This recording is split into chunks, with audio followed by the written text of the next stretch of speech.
UCLA is a university with unlimited possibilities for students that desire world-class academics and research, unmatched diversity, incredible cultural and social opportunities, successful alumni and career networking, first-class campus facilities, plus America's top intercollegiate sports teams.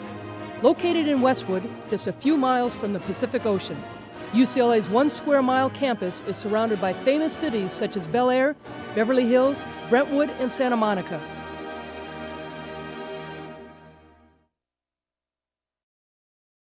Hi everybody, and welcome to Westwood for another edition of UCLA Bruin Talk. I'm Dave Marcus, joined as always by Allison Taylor. We think you're really going to enjoy this week's show. We've got some bright new faces of the women's basketball team coming in first, and then we'll visit with a longtime Bruin who is back to campus in a new role.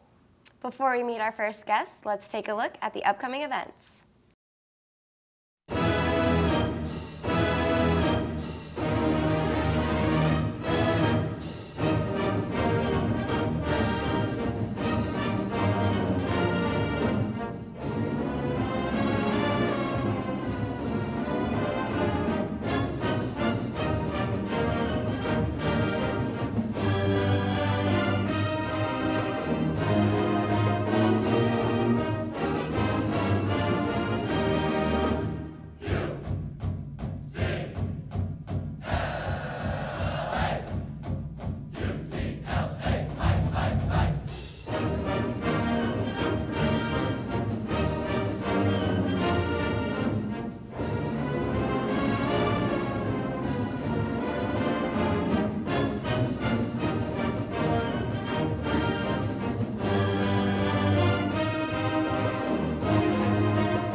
The UCLA women's basketball team is calling the John Wooden Center their home this year, but they might have been tempted to move their games to the Ronald Reagan UCLA Medical Center. They have had to overcome a lot of adversity this year, and the story of how they're doing it is an inspiration to all of us. Very pleased to be joined by a couple of members of the UCLA team, center Corinne Costa and assistant coach Tony Newnan. Welcome to UCLA Bruin Talk.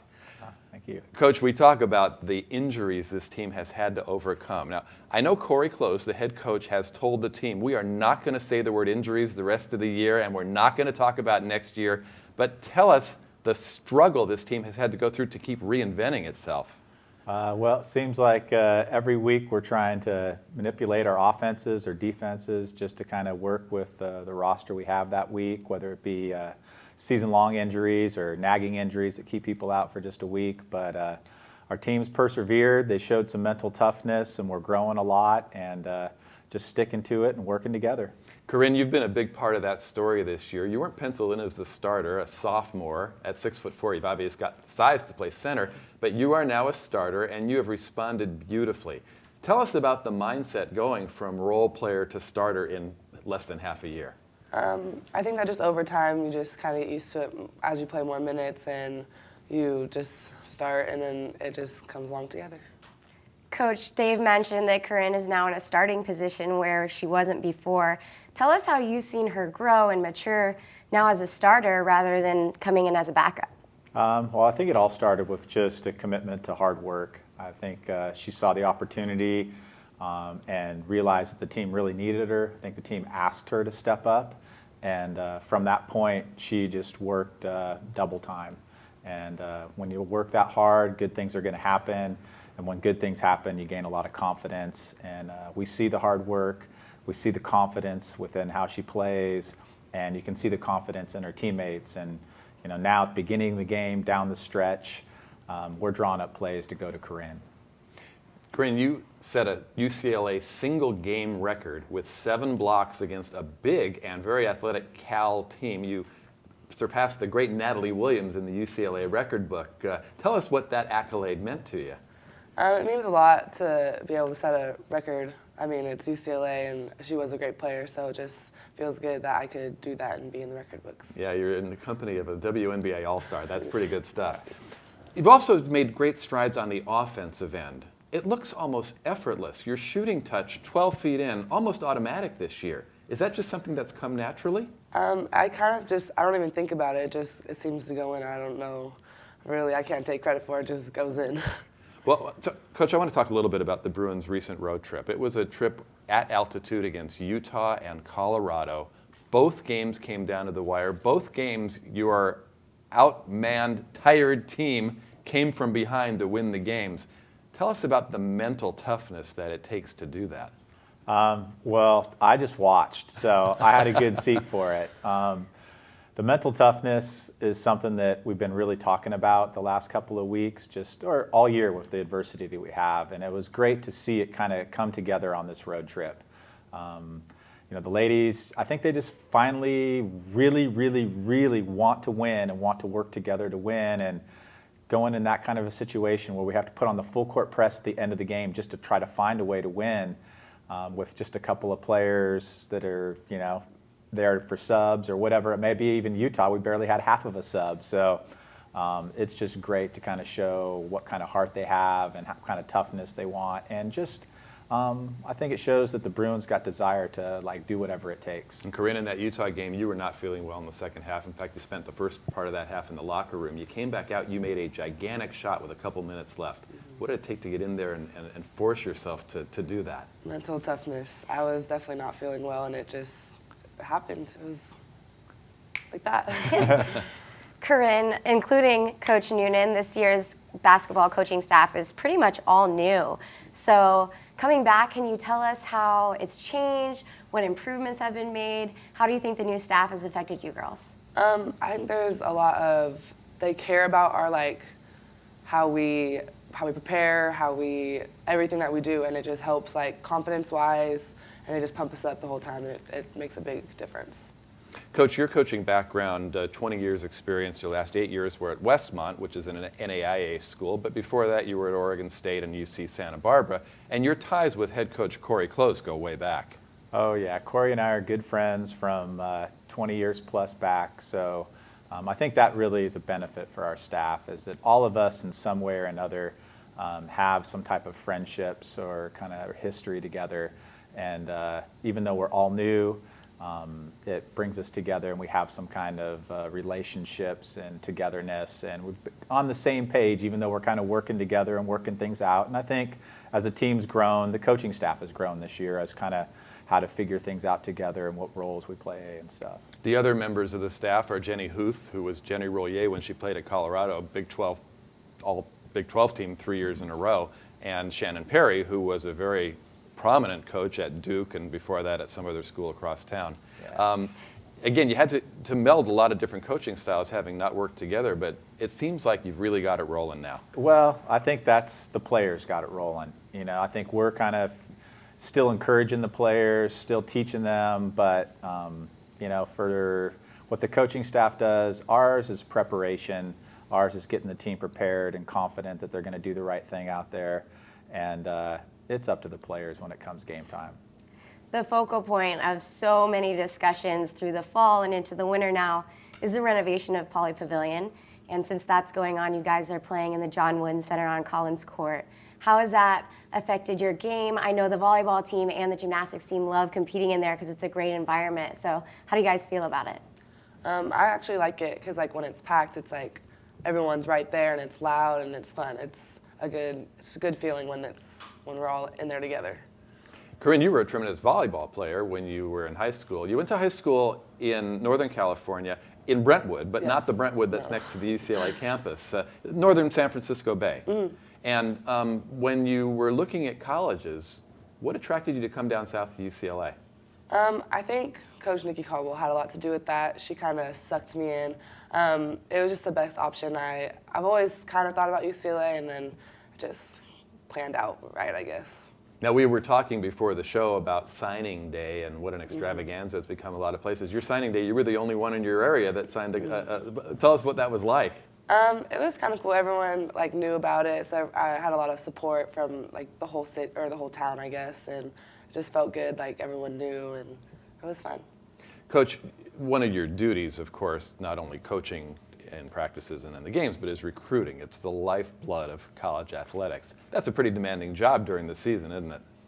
Yeah, well, last week on our road trip, not only did we have to fly to Utah and Colorado, but I flew to Portland. I flew from Colorado back to Long Beach and then back to Colorado for the game. And so, yeah, during the season, it's some long hours, lots of flights, and lots of phone calls. But it's what we need to do. I mean, that's, how we develop great teams is bringing in great players, great people, and we got to spend some time doing our work and finding out not only are they great talents, but what other things are they going to bring to the university. And I imagine on a team that is going to be together for hopefully 4 years, you've really got to find the right personalities to mix with your coaching style and with the teammates. Oh, yeah. No, we're looking for defenders, scorers, vocal leaders, people that bring energy, people that bring leadership. I mean, it's just trying to get a good mix of whatever it means, to have a great team. You can't have 12, 15 of the same type of people. You need a good mixture so we can all learn from each other and bring different strengths. The young lady sitting next to you is one of the most improved players, not only on the team, but probably in the Pac-12. But you've got a bunch of them this year, a lot of players who've been asked to do things they never had a chance to do. Your point guard, Mariah Williams, Amburg, basically didn't play last year. They have taken a prominent role. That was the offseason question. Who's going to play point for the Bruins? They've been a great surprise, haven't they? Oh, yeah. No, I think what I've learned over the years is you give somebody an opportunity and they're going to step up. There may be some growing pains along the way, but when it comes time, everybody wants to play. Everybody wants to have that opportunity to be a starter, be a contributor. And even though we graduated a lot of great players from last year on the perimeter, Mariah and Thea have done a great job handling the ball, taking care of it. And when they've been injured or foul trouble, even Rebecca Gardner's had to play a little bit of point guard for us at times. And she's reluctant to do it, but she does it what she needs for the team. Well, I know you spoke about developing the whole person. One of the things this Bruin team has been doing has been giving back. There was a great event when the team went to Philadelphia where the team actually gave back to the community, went to the community center that Markel Walker played at when she was a kid. Tell us about that event. That was pretty special. I mean, it was special in the fact that just to kind of be there and see what Markel's family and community was all about. And, the service we did is something that, I'm accustomed to. Again, I grew up with Coach Corey, and, we've done a lot of that kind of stuff before in our past. And just to kind of bring that to the Bruins and give back and show our players that it really is fun to kind of be in that kind of a situation. And when you look back at it, a couple months, gone now from it, it's definitely one of the highlights of the year. Corinne, tell us about the emphasis that this team has put on becoming well-rounded people and giving back. We work on it daily. Always talk. Our theme is uncommon, and being uncommon, practicing uncommon, preparing uncommon, being uncommon people by giving, and in every aspect of our lives, she wants us to be uncommon and carry that out. And early in the season, the Bruins were coming up just a bit short. A couple of 4-point losses, really close games. Now the Bruins are winning those games. What do you think's been the difference that's helped UCLA get over that obstacle? Well, I think experience. I mean, experience for our players. We've had a lot of players who started the season who really hadn't played. I mean, in our first game, I believe Rayma Gardner and Thea Lemberger scored more points, played more minutes than they did like the entire year last year. And also, just experience with the coaching staff, just kind of figuring out game-ending scenarios. We were in a lot of game-ending scenarios early on and going back and watching the film and see what works. But more importantly, I think it's just confidence that our players have gotten through competing, being in those situations, being successful, working together uncommonly, and building that tight bond. So when it comes crunch time, not only do they want to win, but they want to win for the person next to them. Well, it's been great to watch the team's development as you fight through adversity. The home schedule's almost winding down, but the Pac-12 tournament is in Los Angeles, and you can find all the information about it on UCLABruins.com. Thank you once again for joining us on UCLA Bruin Talk. All right. And we're going to be right back with more Bruin Talk after this brief public service announcement.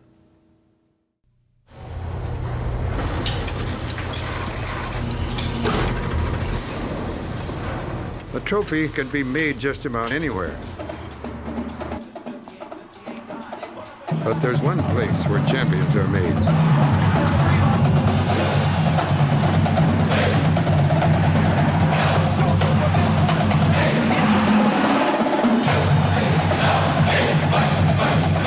UCLA. Champions meet here.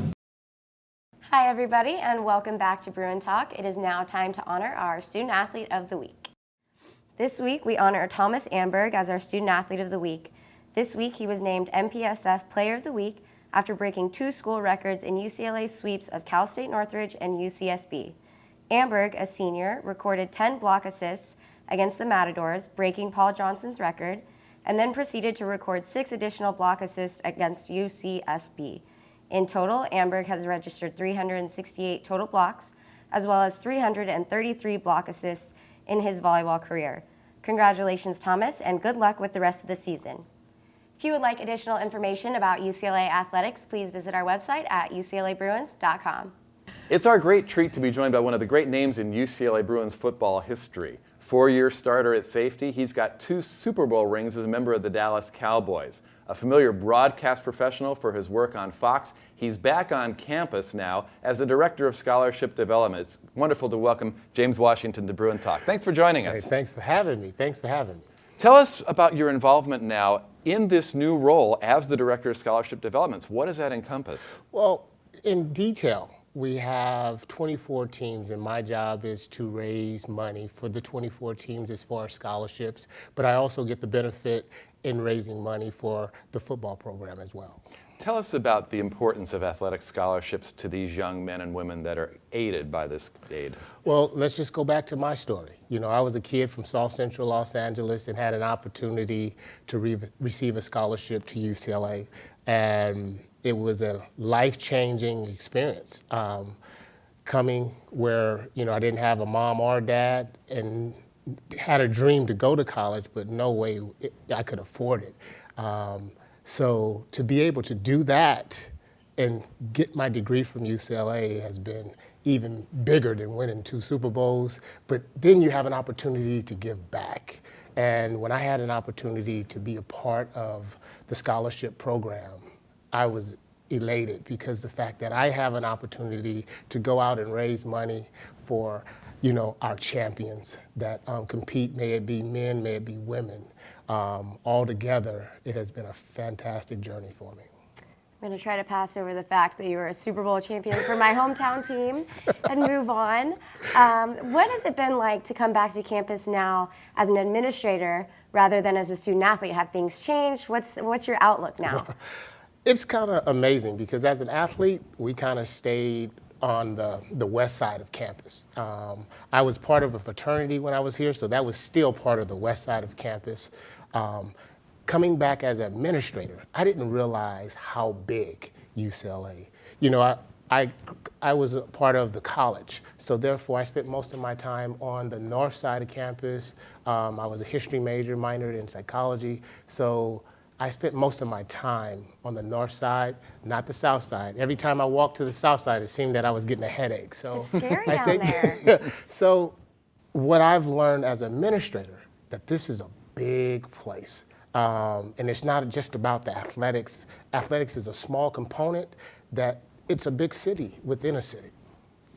You've always had a spirit of giving, though. In 1993, you helped found an organization called Shelter 37, your uniform number. Yes. Tell us about what that program has done for people. Well, that program, it actually started out as I built a couple shelters, you know, for the homeless when I was playing after I won my first Super Bowl here at the Rose Bowl, actually in '93.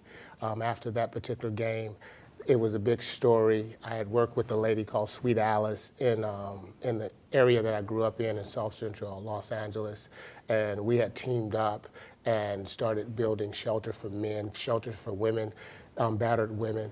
And then as I retired, I changed it over to something that was dear to my heart, and it was more for at-risk kids.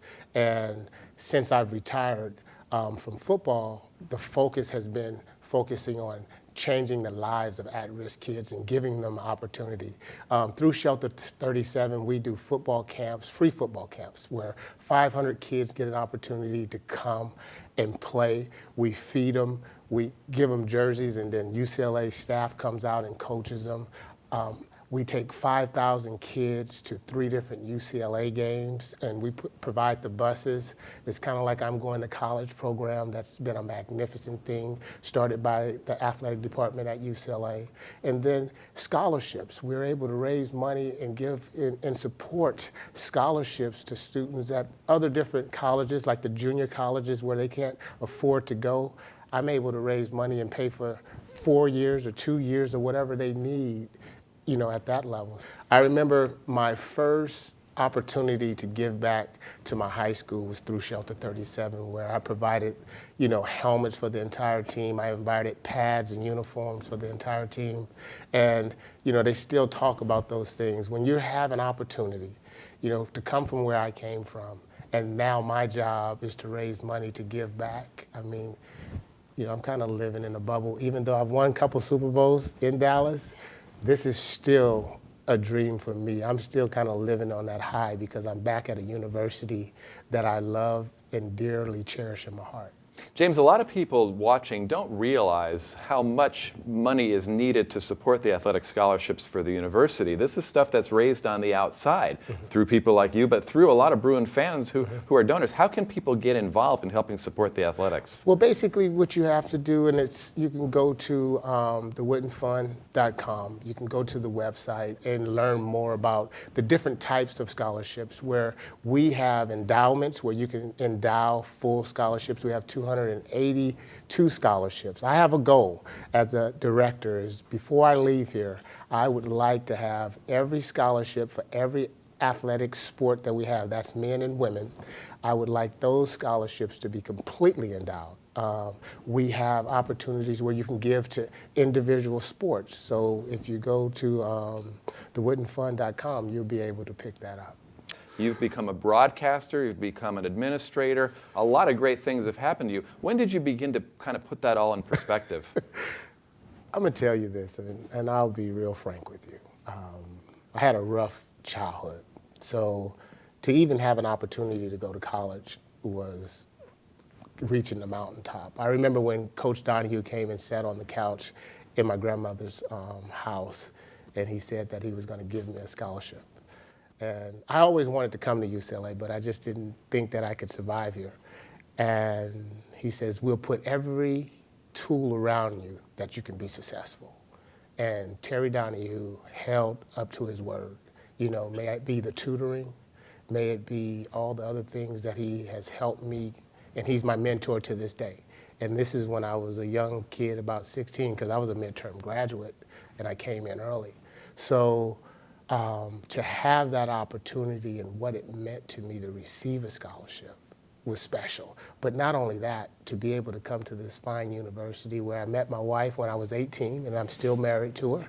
I met her in Haynes Hall, and that alone, you know, and the beautiful kids and my beautiful offsprings that I had with her is all because of this place, and it's just, you know, I'm not going to start crying on TV. Yeah, but it means a lot to me. You're not used to being the one who's being interviewed. You noticed that, though, huh? You like being on the other side of the table. Yeah, I like to put the tough ones out there on somebody, you know. But I mean, I'm enjoying myself. How difficult is it getting to know an entire new staff, like this year with the transition in UCLA football? How much do you have to work with them in your goals to get people motivated to contribute to the program? Well, it's kind of easy for me because I have a history. Say, for example, Rick Neuheisel I played with. Carl Durrell I had played with. So that when I was around here, those guys, it was easy. The cool thing now is that Jim Moore, me and his father did a radio show for 6 years together. I've had a relationship with our head coach for probably about 25 years. And then most of the people that's on the staff, we kind of grew up in the same area together playing, may it be the NFL, may it be, you know, playing at the next level. So we all have a bond together. And it's kind of amazing to watch some of the older and the younger people work so hard. And you're talking about Jim Moore and what he's put in. Everybody was questioning, well, you know, he's never been at this level. He's never recruited before. But you know what he brings is a work ethic. And he has been relentless in the recruiting field. to accomplish what he's accomplished. And on the tip of every recruit right now, they're questioning, should I go to UCLA? And that hasn't been for a long time, Rick has done a wonderful job, but it was just Rick. He has an entire staff that's doing what he has to do, and he has guys that go set up, and Moore is definitely a closer. You've alluded to kind of the close-knit unity of UCLA football, and really the entire athletic department is like that, but you've helped coordinate the Then Now Forever tent, which is the football alumni tent. Mm-hmm. That has to be satisfying to see your old teammates come back, old coaches, everybody back together at the football games. You know what? The amazing thing, when I sat back and we started this thing probably Rick's first year, probably about 4 years ago. I had presented the idea to Carl Durrell, but there was a lot of things going on at that time. But I used to walk around Lot H at the Rose Bowl, which is where all the tents are set up, and I used to see former guys from the 60s, from the 40s, they out tailgating. And when Rick Neuheisel first got here, I went and said, hey Rick, we need to figure out how to have a tent for the former guys. And Rick was right on it. And I give him credit. So I'm not going to, I came up with the idea, but I give him credit for making it happen. And as long as I live, I owe him, because what he has done. I had an event the other night for Jim Moore at one of the donors' homes that brought in probably over 200 former athletes. And we had a guy there from 1947, class of 1947, and we had a guy there from the class of 2010. And all I can do is smile, because when I had this idea in my head, that's what I wanted. I wanted guys to be able to network. James Washington, thanks so much for joining us on Bruin Talk. Hey, thanks for having me. And thank you for joining us. Allison and I will be back next time with another great show. Until then, so long from Westwood.